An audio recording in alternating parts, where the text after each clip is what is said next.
જય સ્વામિનારાયણ વિદ્યાર્થી મિત્રો, કેમ છો બધા મજામાં? SGIS ઓનલાઈન ગુરુકુલ શ્રી સ્વામિનારાયણ ગુરુકુલ રાજકોટ સંસ્થાન દ્વારા જે આયોજિત છે એમાં હું જતીન ડાભી આપ તમામ સર્વોનું હાર્દિક સ્વાગત કરું છું. તો ફરીવાર આપણે જોડાયા છીએ આ ચેપ્ટરને આગળ વધારવા માટે. લાસ્ટ લેક્ચરની અંદર વિદ્યાર્થી મિત્રો આપણે માઇક્રોસ્કોપ, ટેલિસ્કોપ અને સાદું માઇક્રોસ્કોપ, એટલે માઇક્રોસ્કોપ બે પ્રકારના હતા, સંયુક્ત અને સાદું, અને એક હતું ટેલિસ્કોપ, અને એમાં ટેલિસ્કોપનો પણ એક પ્રકાર હતો કેસેગ્રેઇન, એની વાત આપણે કરેલી હતી. હવે મિત્રો આપણે એમ આગળ વધવું છે તેના એક્ઝામ્પલ, તેના દાખલાઓને લઈને. તો એના માટે તમારી પાસે આકૃતિ કમ્પલસરી ક્લિયર હોવી જોઈએ, સૂત્ર જે લેન્સના છે એ ક્લિયર હોવા જોઈએ. બહુ નાનકડી એવી બાબત છે, તો એના માટે એક નાનકડું એવું પહેલાં રિવિઝન કરી લઈએ કે શરૂઆતમાં જે આપણે દાખલા ગણવા છે એ સંયુક્ત માઇક્રોસ્કોપના ગણવા છે. કોના ગણવા છે? સંયુક્ત માઇક્રોસ્કોપ. તો અહીંયા દોરેલું છે, અહીંયા નાનકડું એવું સંયુક્ત માઇક્રોસ્કોપ. તો આપણે પ્રાથમિક ચર્ચા કરશું સંયુક્ત માઇક્રોસ્કોપની. તો મિત્રો કયો મને, સંયુક્ત માઇક્રોસ્કોપમાં કેટલા લેન્સ હોય? તો કે બે, એક નાનો લેન્સ અને એક મોટો, બંને બહિર્ગોળ હોય જોઈએ છે. નાનો બહિર્ગોળ લેન્સ એ વસ્તુ તરફ રાખેલો હોય, આ છે વસ્તુ, અને મોટો બહિર્ગોળ લેન્સ છે જેને આઈપીસ કહેવાય છે એને આંખ તરફ રાખેલો હોય છે. ચલો, તો આ ઓબ્જેક્ટિવ માટે આ વસ્તુ તરીકે કાર્ય કરે, એટલે અહીંયાથી અહીંયા સુધીનું અંતર એ વસ્તુ અંતર UO કહેવાય, જે આપાત પ્રકાશને વિરુદ્ધ દિશામાં માપતા હોવાથી કેવું આવશે? નેગેટિવ આવશે. આ લેન્સ દ્વારા આ વસ્તુનું પ્રતિબિંબ અહીંયા ક્યાંક મળે છે, તો અહીંયાથી અહીંયા સુધી પ્રતિબિંબ અંતર કહેવાય, જેને VO કહું છું. O ફોર ઓબ્જેક્ટિવ અગેન, એ ધન થશે કારણ કે આપણે આ બાજુ માપીએ છીએ, આપાત પ્રકાશની દિશામાં માપીએ છીએ. ત્યારબાદ વાત કરીએ આઈપીસની, તો પ્રથમ લેન્સ દ્વારા એટલે કે ઓબ્જેક્ટિવ લેન્સ દ્વારા જે પ્રતિબિંબ મળ્યું એ આઈપીસ માટે વસ્તુ તરીકે કાર્ય કરે. તો આ થશે વસ્તુ, કોના માટે? આઈપીસ માટે. તો અહીંયાથી અહીંયા સુધીનું જે અંતર છે એને કહેવાય વસ્તુ અંતર UE. UE E for eyepiece, અને નેગેટિવ કેમ લખેલું છે? આપાત પ્રકાશ આ બાજુ છે અને તમે અંતર અહીંયાથી આ બાજુ માપશો એટલા માટે કેવું થશે? નેગેટિવ થશે. એવી જ રીતે એ વસ્તુનું પ્રતિબિંબ આઈપીસ અંતિમ અહીંયા ક્યાંક આપે છે, જેને આપણે કહીએ છીએ પ્રતિબિંબ અંતર ફોર આઈપીસ, એના માટે લખેલું છે VE, પણ એ પણ કેવું થશે? માઇનસ. કેમ? તો કે આપાત પ્રકાશને કેવી રીતે માપવાનું છે? વિરુદ્ધ દિશામાં માપવાનું છે. અને એક પદ હજી દર્શાવેલું છે D. D એટલે કે બે લેન્સ વચ્ચેનું અંતર. સંયુક્ત માઇક્રોસ્કોપની અંદર બે લેન્સ વચ્ચેનું અંતર હું દર્શાવું છું D વડે.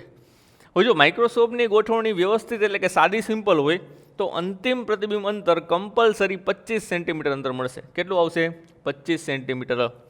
પણ જો તમને સ્પેશિયલ ગોઠવણી કીધેલી હોય તો જ અંતિમ પ્રતિબિંબ અંતર ચેન્જ થશે, બાકી કેટલું રહેશે? 25 સેન્ટીમીટર રહેશે. તો હવે વાત કરી એના દાખલાની. પણ દાખલા સ્ટાર્ટ કરતાં પહેલાં તમને એક નાનકડું એક્ઝામ્પલ આપું છું. તમારી પાસે અરીસાનું સૂત્ર હતું લેન્સ માટે ગાઉસનું સમીકરણ હતું. શું હતું લેન્સ માટે ગાઉસનું સમીકરણ? -1/u plus 1/v is equal to 1/f. તો એમાંથી હું ડાયરેક્ટ યુને કરતાં બનાવીને લખું છું અને ડાયરેક્ટ વીને કરતાં બનાવીને લખું છું. આ લેન્સનું જ સૂત્ર છે, પણ અહીંયા યુ શોધવું હોય તો ઇઝી પડે આપણને, અહીંયા વી શોધવું હોય તો ઇઝી પડે. તો આ જે સૂત્ર છે યુ અને વી શોધવાના, એ ડાયરેક્ટલી જેમ અરીસાના બનાવેલા હતા એવી રીતે લેન્સના પણ આપણે બનાવેલા છે, જે એક્ઝામ્પલની અંદર આપણો સમય બચાવશે અને આપણને ઇઝી પડે એવું કંઈક આપણે કાર્ય કરશું. તો બાળકો હવે વાત કરી સંયુક્ત માઇક્રોસ્કોપના દાખલાની. સ્વાધ્યાયનો દાખલા નંબર 9.11, રકમ અહીંયા લખેલી છે. રકમની અંદર પહેલાં કોન્સન્ટ્રેટ કરીએ. 2 સેન્ટીમીટર કેન્દ્ર લંબાઈનો ઓબ્જેક્ટિવ, એટલે કે ઓબ્જેક્ટિવની કેન્દ્ર લંબાઈ કેટલી આપેલી છે? 2 સેન્ટીમીટર આપેલી છે. તો અહીં લખતો જશું સાથે સાથે. ઓબ્જેક્ટિવની કેન્દ્ર લંબાઈ એટલે FO કેટલી આપેલી છે? 2 સેન્ટીમીટર. અને બહિર્ગોળ હોવાથી કેન્દ્ર લંબાઈ કેવી થશે? પ્લસ થશે. અને 6.25 સેન્ટીમીટર કેન્દ્ર લંબાઈ ધરાવતો આઈપીસ, એટલે કે આઈપીસની કેન્દ્ર લંબાઈ જેને આપણે FE વડે દર્શાવીશું, કેટલી છે? 6.25 સેન્ટીમીટર. એ પણ કેવી થશે? પ્લસ થશે. આઈપીસ ધરાવતા સંયુક્ત માઇક્રોસ્કોપમાં તે બે લેન્સ વચ્ચેનું અંતર, એટલે કે આ બે લેન્સ વચ્ચેનું અંતર જેને આપણે સ્મોલ d વડે દર્શાવેલું છે. કેટલું છે સ્મોલ d? એ આપેલું છે 15 સેન્ટીમીટર. એ છે 15 સેન્ટીમીટર. એને કોઈ પણ પ્રકારની નિશાની લાગશે નહીં કારણ કે એ સાદું અંતર છે બે વચ્ચેનું. તો હવે ક્વેશ્ચન, વસ્તુને ઓબ્જેક્ટિવથી કેટલા અંતરે રાખવી જોઈએ? જો સમજો, આટલો ક્વેશ્ચન છે, વસ્તુને ઓબ્જેક્ટિવથી કેટલા અંતરે રાખવી જોઈએ, તો આ વસ્તુ છે, આ ઓબ્જેક્ટિવ થયો, તો વસ્તુને ઓબ્જેક્ટિવથી કેટલા અંતરે રાખવી જોઈએ, તો તમારે શોધવાનું શું છે? યુઓ. તો બંને કિસ્સાની અંદર તમારે કમ્પલસરી શોધવાનું છે યુઓ. આ તમારે શોધવાનું છે કે જેથી મળતું અંતિમ પ્રતિબિંબ, પેલું આ ફર્સ્ટ પોઈન્ટ છે, મળતું અંતિમ પ્રતિબિંબ આ કહેવાશે અંતિમ પ્રતિબિંબ નજીક બિંદુ અંતરે મળે, એટલે કે આટલું ડિસ્ટન્સ કેટલું હોય? 25 સેન્ટીમીટર હોય, એટલે કે નજીક બિંદુ અંતરે મળે. અને બીજું નંબર બી અનંત અંતરે મળે, એટલે કે આ જ પ્રતિબિંબ ક્યાં મળશે? અનંત અંતરે જશે. તો બંને માટે તમારે શું શોધવાનું છે? પ્રાથમિક વસ્તુ અંતર યુઓ શોધવાનું છે. અને બંને કિસ્સામાં માઇક્રોસ્કોપની મોટો શક્તિ પણ શોધવાની છે. બીજો પોઈન્ટ છે જે તમારે શોધવાનો છે, એ શું છે? મોટો શક્તિ. તો બંને વસ્તુ બે કિસ્સા માટે શોધવાની છે. કયા કયા બે કિસ્સા એની ચર્ચા કરીએ. તો પહેલો કિસ્સો લઈ લઈએ આપણે. પહેલો કિસ્સો જેને નંબર એ આપેલું છે, કિસ્સો નંબર એ. અંતિમ પ્રતિબિંબ ક્યાં રચાય છે? નજીક બિંદુ અંતરે. અંતિમ પ્રતિબિંબ એટલે કયું થયું? આ થયું. તો અહીંયા અંતિમ પ્રતિબિંબ વીઈ એ કેટલું લેવાનું છે? 25 સેન્ટીમીટર. પણ કેવું આવશે? નેગેટિવ. નેગેટિવ કેમ? આપત પ્રકાશની વિરુદ્ધ દિશામાં છે એટલે. તો અહીંયા 25 સેન્ટીમીટર ડિસ્ટન્સ આપેલું છે. આપણને આ વસ્તુ આપેલી છે બંનેની અંદર, અને તમારે આમાંથી કૂદકા મારતા યુઓ પાસે પહોંચવાનું છે. તો વીઈ આપેલું છે, એમાંથી કૂદકો મારતા ક્યાં પહોંચવાનું છે? યુઓ પાસે પહોંચવાનું છે. તો સ્ટાર્ટ કરીએ. વીઈ તમારી પાસે છે, એટલે કે આઈપીસનું પ્રતિબિંબ અંતર છે. આઈપીસની કેન્દ્ર લંબાઈ પણ છે. આઈ થિંક જો આઈપીસનું પ્રતિબિંબ અંતર હોય, આઈપીસની કેન્દ્ર લંબાઈ હોય, તો એ જ આઈપીસ માટે યુઈ એટલે કે વસ્તુ અંતર મળે કે ન મળે? કારણ કે વસ્તુ અંતર શોધવા માટેનું સમીકરણ તમારી પાસે તૈયાર છે, FV છેદમાં F માઇનસ V. તો અહીંયા વસ્તુ અંતર શોધવા માટે વાત કરું છું. તો આઈપીસ માટે વસ્તુ અંતર, આઈપીસ માટેનું વસ્તુ અંતર, જેને યુ વડે દર્શો, યુ ઇઝ ઇક્વલ ટુ, સૂત્ર તમારી સામે જ છે, FV છેદમાં F માઇનસ V. પણ આઈપીસ માટેની ચર્ચા કરતા હોવાથી સફિક્સમાં બધી જગ્યાએ શું લગાડશું? ઈ એટલે કે આઈપીસ. હવે બધાની કિંમત મૂકીએ. FE ની કિંમત છે +6.25, VE ની કિંમત છે 25 માઇનસ છેદમાં FE માઇનસ VE, એટલે કે 6.25 માઇનસ 25. તો વિદ્યાર્થી મિત્રો, આ બધું જ કેલ્ક્યુલેશન તમારે કેલ્સીમાં કરવાનું છે, અને કેલ્ક્યુલેશન દ્વારા જે અંતિમ જવાબ આવે છે, હું માત્ર અંતિમ જવાબ લખું છું. અંતિમ જવાબ આવશે તમારો -5 સેન્ટીમીટર. આ મળ્યું તમને શું? યુઈ, એટલે કે આ ડિસ્ટન્સ મળ્યું. વીઈ ઉપરથી તમને શું મળ્યું? યુઈ મળ્યું, જે કેન્દ્ર લંબાઈ આપેલી હતી એટલે. હવે હજી આપણે આગળ વધવાનું છે. યુઈ મળી ગયું, એના ઉપરથી વીઓ મેળવી શકું? તમને ડી આપેલું છે, વિચારો મિત્રો, ડી આપેલું છે, યુઈ મળી ગયું છે, તો વીઓ મેળવી શકું? તો જવાબ આવશે યસ. કેમ? તો કે ડી જે છે એ કોનું સંયોજન છે? તો ડી જે છે એ યુઈ અને વીઓના સરવાળા દ્વારા બને છે. આટલું પ્લસ આટલું કરો એટલે ટોટલ ડી બને. તો અહીંયા આકૃતિ પરથી નાનકડો પોઈન્ટ લખી છે આપણે. આકૃતિ પરથી ડી બરાબર વીઓ પ્લસ યુઈ, જેમાં વીઓ શોધવું છે તો હું વીઓને કરતા બનાવું છું. તો વીઓ બરાબર ડી માઇનસ યુઈ. ડીની કિંમત તમને આપેલી છે 15 સેન્ટીમીટર, અને યુઈની કિંમત મળી છે તમને 5. જો મિત્રો માઇનસ જે છે એ માત્ર સંજ્ઞા પ્રણાલી સૂચવે છે, અને આ પણ સાદું અંતર છે, એટલે આ માઇનસ પ્લસ નો કરી નાખતા, એટલે 15 + 5 એટલે 20 જવાબ થઈ જાય. તો એનો મતલબ શું થયો? આ 15 છે અને આ 20 છે, એ પોસિબલ થાય નહીં. એટલા માટે માઇનસની નિશાની અહીંયા લેવાની નથી. તો 15માંથી 5 જાય એટલે 10 સેન્ટીમીટર. તો હજી એક આન્સર મેળવો. કોનો આન્સર મેળવો? વીઓનો આન્સર મેળવા. ચલો, વીઓ એટલે કે આટલું ડિસ્ટન્સ મળી ગયું. હવે તમે તમારા જવાબની નજીક છો, તમારે શોધવું છે યુઓ. તમારી પાસે કેન્દ્ર લંબાઈ છે ઓબ્જેક્ટિવની? યસ. FO છે, VO મળી ગયું, UO શોધવું છે. તો હવે ઓબ્જેક્ટિવ માટે ઓબ્જેક્ટિવ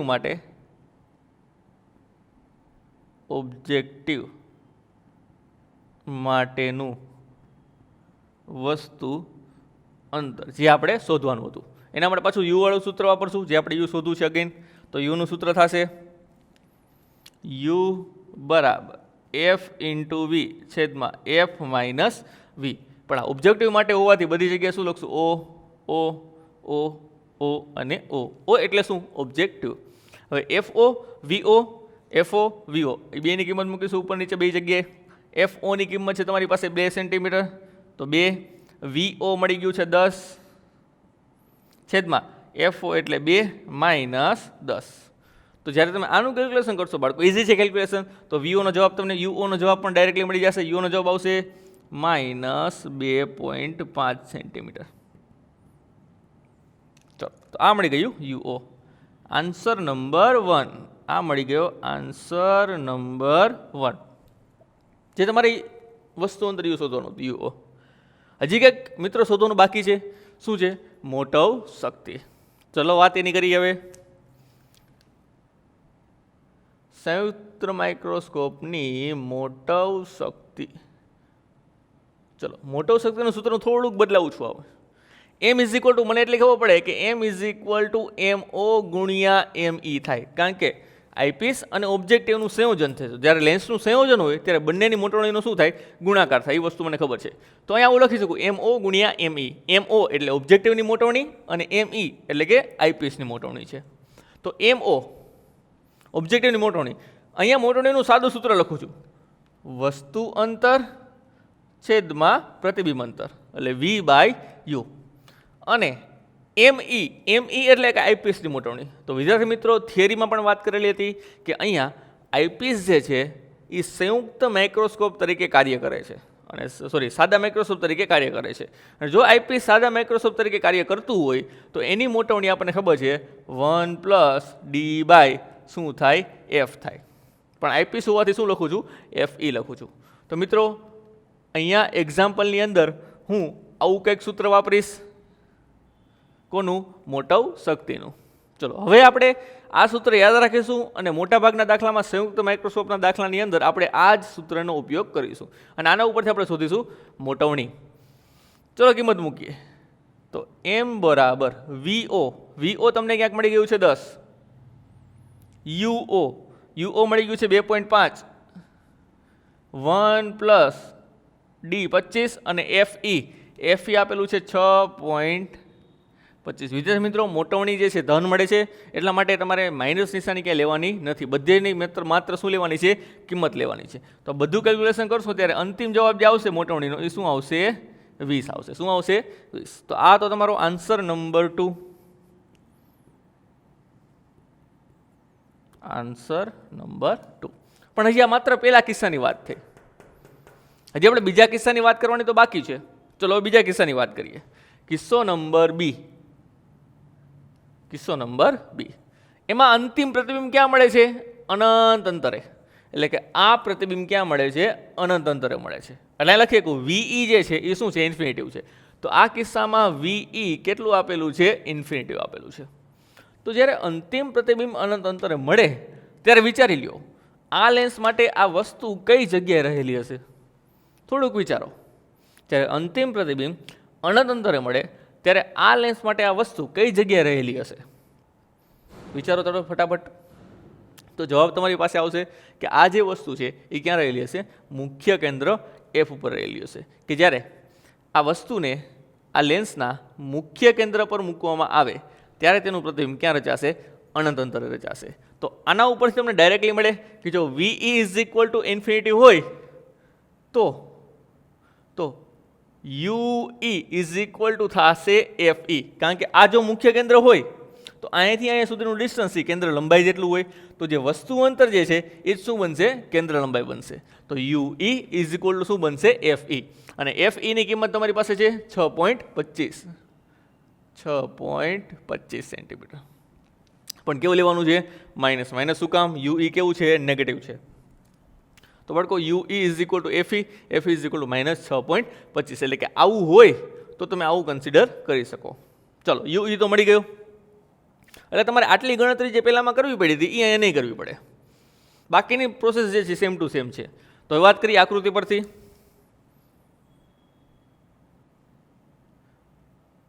આકૃતિ પરથી મને ખબર છે કે ડી જે છે એ કોનો સરવાળો છે? વીઓ અને યુઈનો. વીઓ અને યુઈનો. મારે વીઓ શોધવું છે તો વીઓને કરતા બનાવું. ડી માઇનસ થશે યુઈ. ડી આપેલું છે 15 અને યુઈ મળેલું છે 6.25. તો તમને પેલો આન્સર શેનો મળશે? વીઓનો મળશે. વીઓનો આન્સર મળશે 8.75 સેન્ટીમીટર. ચલો આ મળી ગયો વીઓ. વીઓ મળી ગયો છે. હવે આપણે આ વીઓ મળ્યા બાદ શું કર્યું હતું? તો કે ડાયરેક્ટ ઓબ્જેક્ટિવ માટે વસ્તુ અંતર શોધી શકીએ. તો હવે શોધીશું ઓબ્જેક્ટિવ માટેનું વસ્તુ અંતર. ઓબ્જેક્ટિવ માટેનું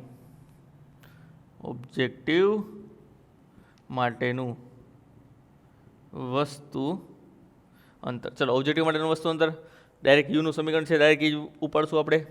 યુ બરાબર એફ વી છેદમાં એફ માઇનસ વી. અને ઓબ્જેક્ટિવ હોવાથી બધી જગ્યાએ શું લખશું? ઓ લખીશું. હવે એફ ઓની કિંમત મૂકીએ. એફ ઓની કિંમત છે તમારી પાસે 2.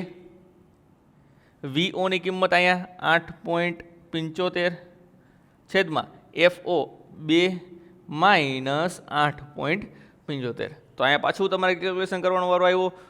યુઓ શોધવું હોય તો તમારે કેલ્ક્યુલેશન કરશો ત્યારે યુઓનો અંતિમ જવાબ મળશે. અંતિમ જવાબ મળશે -2.59 સેન્ટીમીટર. કોના બરાબર? યુઓ બરાબર. તો આ મેળો તમને વિદ્યાર્થી મિત્રો આન્સર નંબર 1. આન્સર નંબર 1 કયો? યુઓ. અને બીજો આન્સર શું છે? મોટવ શક્તિ. તો મોટવ શક્તિ શોધવા માટે કીધું એ પ્રમાણે કયું સૂત્ર વાપરીશું હવે મોટવ શક્તિ શોધવા માટે? તો મોટવ શક્તિ શોધવા માટે એમ બરાબર વીઓ બાય યુઓ કૌંસમાં 1 + ડી બાય એફઈ. કયું સૂત્ર વાપરીશું? 1 + ડી બાય એફઈ. તો અહીંયા વીઓ અને યુઈની કિંમત મૂકી. વીઓ એ છે 8.75 છેદમાં યુઓ એ મળ્યું 2.59. 1 + ડી એટલે કે 25. સોરી, એક વિદ્યાર્થી મિત્રો ધ્યાન રાખવાનું છે, અહીંયા એક નાનકડી મિસ્ટેક છે. અંતિમ પ્રતિબિંબ ક્યાં મળે છે? અહીંયા. તો અહીંયા અંતિમ પ્રતિબિંબ જે છે એ અનંત અંતરે મળે છે. તો આપણે કીધું પ્રમાણે આ સાદા માઇક્રોસ્કોપ તરીકે વાત કરે છે. અને જો સાદું માઇક્રોસ્કોપનું અંતિમ પ્રતિબિંબ અનંત અંતરે મળતું હોય તો તેનું સૂત્ર, તેની મોટવણીનું સૂત્ર 1 + ડી બાય એફ નું આવે. એની જગ્યાએ શું આવશે? ખાલી ડી બાય એફ. ખાલી શું આવશે? D by f. એટલે અહીંયા 1 + ઇરેઝ કરી નાખીશું અને અહીંયા ખાલી શું આવશે? D by F. ડી એટલે કે 25 અને એફ ઈ તમને આપેલો છે 6.25. એટલે વિદ્યાર્થી મિત્રો ખાસ ધ્યાન રાખવાનું, અંતિમ પ્રતિબિંબ કઈ જગ્યાએ રચાય છે એના દ્વારા મોટવણીનું સૂત્ર ચેન્જ થઈ શકે છે.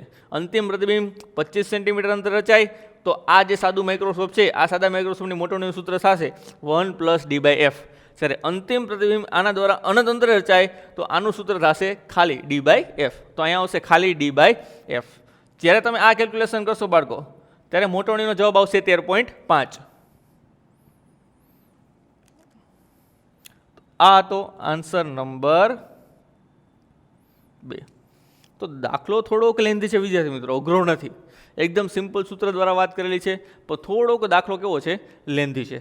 તો આ છે શરૂઆત. હજી આ એક જ મેથડ યાદ રાખવાની છે. આ એક જ આકૃતિ તમારે યાદ રાખવાની છે. અને આ આકૃતિમાં કયા અંતરો ધન કયા અંતરો ઋણ મળે છે માત્ર એ જ સ્વીકારવાનું છે. અને આ શોર્ટ ટ્રીક એટલે કે વી અને યુ ડાયરેક્ટલી કઈ રીતે મળે લેન્સના સૂત્ર ઉપરથી, એ એક વસ્તુ તમારે યાદ રાખવાની છે. બાકી દાખલો ઇઝી છે. તો ફરીવાર આનું પુનરાવર્તન કરજો. અને આપણે હવે વાત કરીએ છીએ આગળ સ્વાધ્યાયના દાખલા નંબર નેક્સ્ટ 9.12ની. ચલો વિદ્યાર્થી મિત્રો હવે વાત કરીએ આગળ સ્વાધ્યાયના 9.12માં દાખલાની. સેમ મેથડનો દાખલો છે એટલે ધ્યાન આપીશું. શું છે રકમ જોઈએ. સામાન્ય નજીક બિંદુ 25 સેન્ટીમીટર ધરાવતો એક વ્યક્તિ 8 mm કેન્દ્ર લંબાઈવાળા ઓબ્જેક્ટિવની કેન્દ્ર લંબાઈ આપેલી છે. કેટલી આપેલી છે? 8 mm. ઓબ્જેક્ટિવની કેન્દ્ર લંબાઈને આપણે દર્શાવી છીએ એફ ઓ. કેટલી આપેલી છે? 8 mm. 8 mm જે છે એ 8 mm ને આપણે સેન્ટીમીટરમાં ફેરવી નાખી એટલે એના સેન્ટીમીટર થશે 0.8 સેન્ટીમીટર. અને 2.5 સેન્ટીમીટર કેન્દ્ર લંબાઈનો આઈપીસ. તો આઈપીએસની કેન્દ્ર લંબાઈ કેટલી આપેલી છે? FE is equal to 2.5 centimetre. એ સેન્ટીમીટરમાં છે એટલે તેને ફેરવવાની જરૂર નથી. ધરાવતા સંયુક્ત માઇક્રોસ્કોપ વડે ઓબ્જેક્ટિવથી 9 mm દૂર રાખેલી વસ્તુ. બાળકો આ ઓબ્જેક્ટિવ છે. ઓબ્જેક્ટિવથી વસ્તુ કેટલી દૂર રહેલી છે? 9 mm. એટલે UO તમને આપેલું છે. UO કેટલું આપેલું છે? 9 mm. જે ખરેખર કેવું થશે? માઇનસ. કેમ? તો કે આપાત પ્રકાશની વિરુદ્ધ દિશામાં છે. સેન્ટીમીટરમાં લખો તો લખીશ 0.9 સેન્ટીમીટર. 0.9 સેન્ટીમીટર રાખેલી છે. રાખેલી વસ્તુનું સ્પષ્ટ પ્રતિબિંબ મળે છે. હવે સામાન્ય 25 સેન્ટીમીટર નજીક બિંદુ આપેલું છે અને એનું પ્રતિબિંબ પણ કેવું છે? સ્પષ્ટ છે. જો સ્પષ્ટ પ્રતિબિંબ હોય તો અંતિમ જે પ્રતિબિંબ અંતર છે VE એ કેટલું હશે? 25 સેન્ટીમીટર હશે. તો અહીંયા લખીએ કે VE એ કેટલું હશે? 25 સેન્ટીમીટર. પણ આગળ શું લખીશું? માઇનસ લખીશું. તો બાળકો આગળ વાત કરીએ શું શોધવાનું છે? તો બંને લેન્સ વચ્ચેનું અંતર શોધો. તો પહેલો ક્વેશ્ચન છે બે લેન્સ વચ્ચેનું અંતર D શોધો અને માઇક્રોસ્કોપની મોટવ શક્તિ પણ શોધો. માઇક્રોસ્કોપની મોટવ શક્તિને આપણે દર્શાવી છીએ એમ. તો આ બંને ક્વેશ્ચન છે. બંને ક્વેશ્ચનનું સોલ્યુશન તમારે લાવવાનું છે. ચલો મિત્રો ચાલુ કરી. તમારે D શોધવું છે. તો પહેલાં જોવાનું D કોના દ્વારા મળેલું છે? તો D જે છે UE અને VO દ્વારા મળે. UE VO બેમાંથી એકેય નથી. પણ ઓબ્જેક્ટિવની કેન્દ્ર લંબાઈ છે. ઓબ્જેક્ટિવનું વસ્તુ અંતર છે. જો કેન્દ્ર લંબાઈ અને વસ્તુ અંતર હોય તો એનું પ્રતિબિંબ અંતર પણ મળે. એવી જ રીતે આઈપીસની કેન્દ્ર લંબાઈ અને આઈપીસનું પ્રતિબિંબ અંતર છે. તો આઈપીસનું કેન્દ્ર લંબાઈ અને પ્રતિબિંબ અંતર આપેલું હોય તો વસ્તુ અંતર મળે. એટલે કે બે વસ્તુ આપેલી છે એમાંથી એક વસ્તુ મળશે. અહીંયા બે વસ્તુ આપેલી છે એમાંથી એક વસ્તુ મળશે. ચલો તો પહેલાં વાત કરીએ ઓબ્જેક્ટિવ માટે. ઓબ્જેક્ટિવ માટે શું વાત કરવાની છે? ઓબ્જેક્ટિવ માટે શું ઘટે છે? કેન્દ્ર લંબાઈ છે, વસ્તુ અંતર છે, આપણે શોધવું છે પ્રતિબિંબ અંતર. તો ઓબ્જેક્ટિવ માટે પ્રતિબિંબ અંતર જેને VO વડે કહું છું. VO સૂત્ર તમારી પાસે તૈયાર છે. UO FO UO વત્તા FO. તો બાળકો આ છે સૂત્ર. હવે U અને F ની કિંમત મૂકવાની છે. UO ની કિંમત છે -0.9. FO ની કિંમત છે 0.8 છેદમાં -0.9 વત્તા 0.8.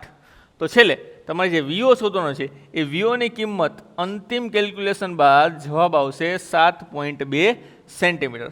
આ મળી ગયો VO. હજી એક વસ્તુ આઈપીએસ માટે કરવાની છે.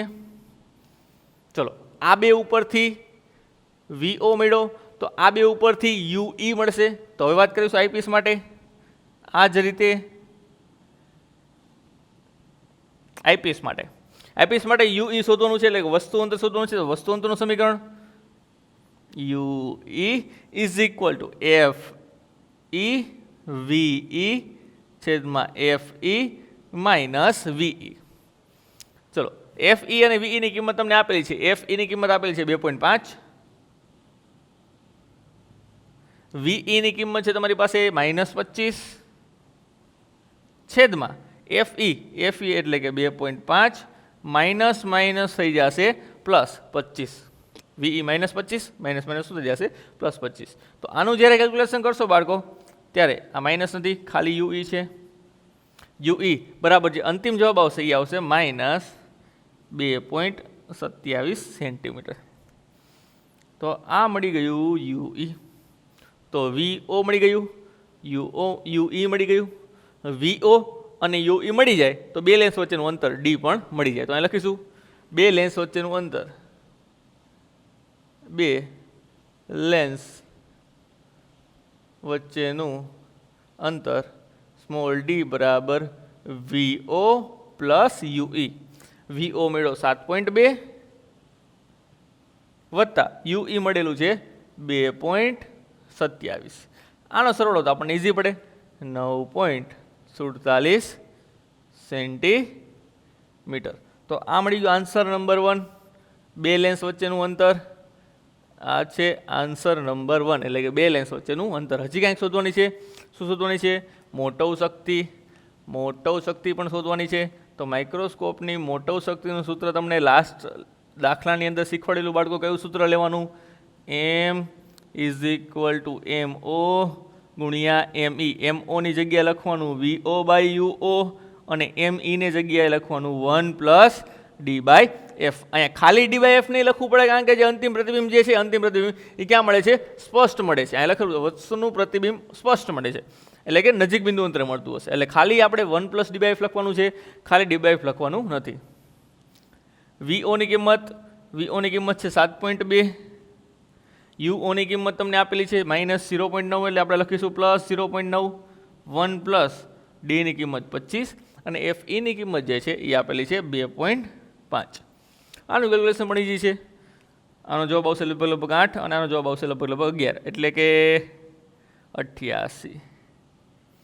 એટલે આ થયો આન્સર નંબર 2. Answer number 2. સાદા માઇક્રોસ્કોપની વાત નથી, પણ આ સંયુક્ત માઇક્રોસ્કોપની વાત ચાલી રહી છે. તો સંયુક્ત માઇક્રોસ્કોપની અંદર આ બીજો દાખલો, આના પછી હજી એક દાખલો ગણવો છે. તો ફરીવાર આનું એક નાનું રિવિઝન કરી લેવું. દાખલો ઇઝી છે, ખાલી સેજ લાંબો હશે, માત્ર એક જ આકૃતિ ધ્યાનમાં રાખવાની છે. તો હવે વાત કરીએ બાળકો આગળ નેક્સ્ટ દાખલા ઉપર. ચલો વિદ્યાર્થી મિત્રો, હવે વાત કરીએ આગળ એના પછીના દાખલાની. સ્વાધ્યાયનો 9.27મો દાખલો થોડોક ઇમ્પોર્ટન્ટ છે, 4 માર્કના ક્વેશ્ચન માટે ઇમ્પોર્ટન્ટ છે, એટલે ધ્યાન રાખશું. રકમ ઇઝી જ છે, નાનકડી એવી છે, પણ દાખલો જે છે એ ખૂબ જ ધ્યાન દેવા જેવો છે. શું છે રકમ એ જોઈએ. 1.25 સેન્ટીમીટર કેન્દ્ર લંબાઈના ઓબ્જેક્ટિવ, એટલે કે ઓબ્જેક્ટિવની કેન્દ્ર લંબાઈ છે 1.25 સેન્ટીમીટર આપેલી છે. ઓબ્જેક્ટિવની કેન્દ્ર લંબાઈને આપણે દર્શાવી છીએ FO વડે. કેટલી આપેલી છે? 1.25 સેન્ટીમીટર. અને 5 સેન્ટીમીટર કેન્દ્ર લંબાઈના આઈપીસ વડે. કેન્દ્ર લંબાઈનો આઈપીસ એટલે કે આઈપીસની કેન્દ્ર લંબાઈ FE એ કેટલી આપેલી છે?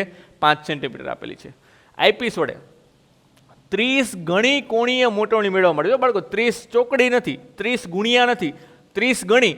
એટલે આ શું સૂચવે છે? આ સૂચવે છે મોટવણી. શું સૂચવે છે? મોટવણી. એટલે મોટવણી જે છે તમારે કુલ મોટવણી, એટલે કે મોટવ શક્તિ કુલ, માઇક્રોસ્કોપની કુલ મોટવ શક્તિ એ તમારે કેટલી મેન્ટેન કરવાની છે? 30. આ ખાસ યાદ રાખજો. M ઇઝ ઇક્વલ ટુ શું છે? 30. 30 ગણી કોણીય મોટવણી, એટલે કે મોટવ શક્તિ મેળવવી હોય તો સંયુક્ત માઇક્રોસ્કોપની ગોઠવણી કેવી રીતે કરવી જોઈએ? તો સંયુક્ત માઇક્રોસ્કોપની ગોઠવણી એટલે આ ગોઠવણી જે તમે કરેલી છે, બધા ડિસ્ટન્સ જે મેન્ટેન કરેલા છે એ ડિસ્ટન્સ કેટલા રાખવા જોઈએ એ તમારે શોધવાનું છે. એમાં મેઇન વસ્તુ કે પ્રથમ વસ્તુ અંતર, એટલે કે ઓબ્જેક્ટિવથી વસ્તુ અંતર કેટલું રાખવું જોઈએ, બે લેન્સ વચ્ચેનું અંતર કેટલું રાખવું જોઈએ, આની મોટવણી કેટલી હોવી જોઈએ, આની મોટવણી કેટલી હોવી જોઈએ, અને અંતિમ પ્રતિબિંબ તમને અહીંયા આપેલું છે, એટલે કે રકમમાં ક્યાંય દીધેલું નથી, પણ સાદા માઇક્રોસ્કોપની રેગ્યુલર ગોઠવણીની અંદર અંતિમ પ્રતિબિંબ જે છે એ કેટલા અંતરે મળતું હોય? 25 સેન્ટીમીટર અંતરે મળતું હોય. સાદું માઇક્રોસ્કોપ સંયુક્ત માઇક્રોસ્કોપની અંદર અંતિમ પ્રતિબિંબ જે છે એ કેટલા અંતરે મળતું હોય? 25 સેન્ટીમીટર. એટલે કે VE તમને ભલે આપેલું ન હોય, પણ VE એ તમારે કન્સિડર કરવાનું છે -25 સેન્ટીમીટર. આ વસ્તુ સાદા માઇક્રોસ્કોપની ગોઠવણી માટેનું એક હિન્ટ તરીકે વાપરી શકો તમે. તો અહીંયા મોટવણી આપેલી છે 30 અને આપણે બધી જ વસ્તુ શોધવાની છે, એટલે કે UO કેટલું થાય, બે લેન્સ વચ્ચેનું અંતર કેટલું થાય. તો આ બધી જ વસ્તુ શોધવા માટે આપણે સ્ટાર્ટ કરીશું મોટવણીથી. અહીંયા મોટવણીથી સ્ટાર્ટ કરીશું. ચલો, M બરાબર 30, એટલે આખા સંયુક્ત માઇક્રોસ્કોપની મોટવ શક્તિ આપેલી છે 30. તો આપણને ખબર છે, બટ આપણે જાણીએ છીએ કે M is equal two ME ગુણ્યા MO. ME ગુણ્યા MO. ધારો કે આને સમીકરણ નંબર 1 કહી દઉં. હવે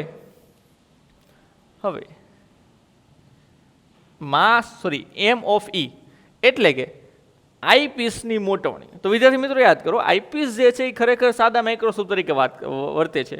જો આ સાદા માઇક્રોસ્કોપ તરીકે વર્તે તો આની મોટવણીનું સૂત્ર અથવા મોટવ શક્તિનું સૂત્ર થશે 1 પ્લસ D/FE. ચલો કિંમત મૂકીએ. 1 પ્લસ D કેટલા લેવાના છે? 25. FE કેટલું આપેલું છે? 5. તો ભાગ ઉડાવો, 5 25, 5 ને 1 6. તો ME એટલે કે ઓબ્જેક્ટિવની મોટવણી જે મળી તમને, આની મોટવણી એ કેટલી મળી? 6 મળી. હવે વાત કરીએ આ ઉપરથી આઈપીસની, ઓબ્જેક્ટિવની મોટવણી મેળવવા. આ મળી આઈપીસની. હવે વાત કરીશું ઓબ્જેક્ટિવની. તો સમીકરણ નંબર 1 પરથી, સમીકરણ નંબર 1 પરથી એમ એમ કેટલું આપેલું છે વિદ્યાર્થી મિત્રો 30 બરાબર એમ ઈ કેટલું મળ્યું 6 ગુણ્યા એમઓ આપણે શું કરવું છે શોધવું છે તો 6 છેદમાં જાય તો એમઓનો જવાબ આવશે 6 છેદમાં જાય એટલે 6 55 ને 30 એટલે કે 5 તો આ કોની મોટવણી મળી ઓબ્જેક્ટિવની બંનેની મોટવણી તમારી પાસે છે આઈપીએસની પણ છે અને ઓબ્જેક્ટિવની પણ છે તો વાત કરીએ થોડીક આઈપીએસને લઈને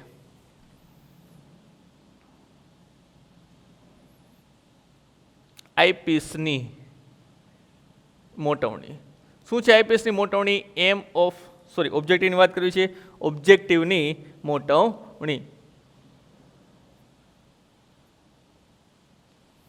ચલો આપણે વાત કરવી છે ઓબ્જેક્ટિવની મોટવણી